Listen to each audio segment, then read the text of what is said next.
Well, hi, Valley Fourth Church. Pastor Josh here. Today we get to have a conversation with Mike Danielson. Looking forward to learning about Able Ministries together, a ministry that he's a part of, something you might not have heard about before. So first, Mike, why don't you introduce yourself? Tell our viewers a little bit about yourself.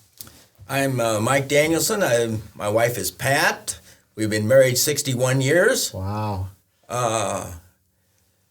I was a businessman for many years, 35 years here in Spokane, and I retired 15 years ago and been a member of Valley Fourth for about 35 years. About 35 years. I was just going to ask how long you've attended Valley Fourth. We've attended here for about 35 years. 35 years. Very nice. Wow. That's very awesome. Good.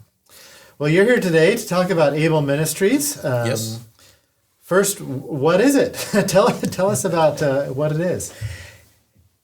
Able Ministries is in West Africa. We have one purpose, and that's to tell people about Jesus Christ. That is our one purpose. It was started in 2000 by Dick Shanks. My first trip to Africa there with Able Ministries in 2001. So I've been over there 14 times now. Wow. Never been on a safari, but I've been in Ghana 14 different times. Every time I'm there, I go out with the different missionaries and listen to them how they present the gospel. We go to the different places. We have a good news center in Medina area. We also go to the hospitals. We go to the rural areas, and we go to schools. We go all different areas there. And our only purpose there is to tell them about Jesus Christ. And we're very successful at doing that. We ask them a couple questions. We use evangelism explosion. Okay, yeah. And we ask them two questions. Do you believe you're going to heaven? And they give some answers like, well, I sure hope so. I'm better than that guy down the street. Yeah. Yeah. That's it. Say, let me ask you a second question.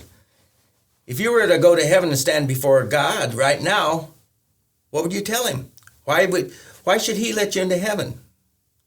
And they'll say, well, I'm much better than that person down the street. I don't sin very much, and I think I deserve to go to heaven. We will then say, well, let's see what the Bible has to say with it. And then we'll go in and we'll tell them how they can make it to heaven. God's way of making it to heaven. And so when we're through presenting the gospel to them, we then go to them a second time and say, well, now if you were to stand before God and he asked you, why should I let you into my heaven? They will always say, because Jesus died for my sins. I've accepted him as my Savior, and I want to follow him the rest of my life. And so I've been out with missionaries over 100 times, wow. And they are just spectacular in presenting the gospel. It's just absolutely amazing what they can do. And so that's why I believe that the numbers that we have are so incredible. Last time I checked, a couple of months ago, we had 10,792 first-time commitments to Christ in that 1 month. So far this year, 75,110. And the year-to-date since we started was 5,630,000. Wow. That is impressive, you know? And it's just amazing to me how God can work through people when they're willing to go out and work for him. Yeah, that's super encouraging to hear, almost mind-blowing to realize what's happening in other parts of the world. Do you have some stories you could share with us about what's going on down there? Oh, yeah, I have several different, I could talk all day about stories, but Good News Center. It overlooks a marketplace in Medina, in the central Accra there. We've got a big banner out front that says, Good News Center, free prayer. Okay. If it's free, the Africans want it. So we're on the upper story there overlooking the marketplace, and we have 8 chairs for the people to come in and sit down and wait for their time for their free prayer. Okay. Well, we found out after the second week they're having to stand in the hallway, so we have had to go out and get some more chairs so they're now filling up the inside and down the hallway. And we do give them free prayer, but we also give them the gospel message of Jesus Christ. Good. And so that's just encouraging to go in and see what's happening in different places like that. We also go to the hospitals, the Ridge and the Corlearbu hospitals. And we're so well respected there, we can go any time of the day. Not during the visiting hours, we can go anytime during the day. Okay. We kind of respect the hospitals, the doctors and nurses, and so we do go at the regular visiting hours for them. And it's been my privilege to go and listen to them present the gospel, and then see the different things that are happening in the hospitals. When you get ready to go in the hospitals, they've got guards at the doors. Oh, wow. And so I talked to the 2 evangelists that I was with and said, hey, how are we going to get in with these guards? He said, Mike, the guards are to keep the people in till they pay. It's not to keep us out. You don't pay, you don't leave the hospital. Oh, wow. It's amazing to me. And so you go in, and one time I went up to the maternity ward with the evangelists. And it's a ward, maybe 25 ladies in there with their babies with them. Mm-hmm. And I looked down the floor, and there's a lady on the floor with a little thin mat with about a 3-month-old baby. And I said, why in the world is she on the floor? Can't pay. If after a couple of weeks you can't pay, they kick you down to the floor. Wow. So I says, Edmund, would you go find out how much it would cost to get this lady and her baby out of here? How much does she really owe? He went and checked. It was $50. I said, Edmund, go. I'm going to give you the money. You go and pay for this lady and her baby to get out of here, and just tell them that some Christians paid for it. Not me. Some Christians paid for it. And can you imagine the joy? Wow. So that's one story. Another story was we were at same hospital, different time. There's a kid running around, 6, 7 years old, and he's hopping around all over. And I said to the evangelist, what's the kid doing just running around? Can't pay. What's going on? Well, if you can't pay, you don't get out of here. I say, geez, how long's he been here? They said 8 or 9 months. I says, oh my goodness. I said, Edmund, go see what it costs to get this little kid out of here. It was somewhere around $75. And I said, Edmund, I'll find the money and let's get the kid out of here. And so we did. And then we found out that he wasn't from the local area. He was from Kamasi up north. So we got our Moses, our taxi driver, to take him up back to his home. So just little stories like that. Just amazing. That is so amazing to hear. And it's hard to even believe, It's hard to believe. The way it would work over there. And why don't you tell us a couple more stories, Mike, about some of the people you've been able to meet over there? Okay. We'll go out with the rural team. Okay. And so we're out going through the jungle, and we're walking through there. All at once, we come upon a school. And I said, a school in the middle of nowhere? Yep. Well, when you go to a school, first thing you got to do is get permission from a headmaster to talk to the kids or whatever. So when I got permission, we had 7th and 8th grade children, about 35 of them. Okay. So the evangelist then gave the gospel message to all of them, and the headmaster didn't know who we were, so he's standing in the hallway there, doorway, seeing what's going on. Watching. They're watching these guys. And it was just amazing. Got through with the gospel message, and they asked how many wanted to accept Christ. I think there was around 35 that accepted Christ, but also the headmaster raised his hand. Wow. So we don't count those 35 kids, but we went over there and asked the headmaster the same question. If you went to heaven now and stood before God and he had asked you, why should I let you into my heaven? He said, because Christ died for my sins, and I want to follow him. Oh, that's so beautiful to hear. They're amazing stories, amazing stories. Another one. Yeah. We go with Lydia, bad area of town. Lots of prostitution and like that going on.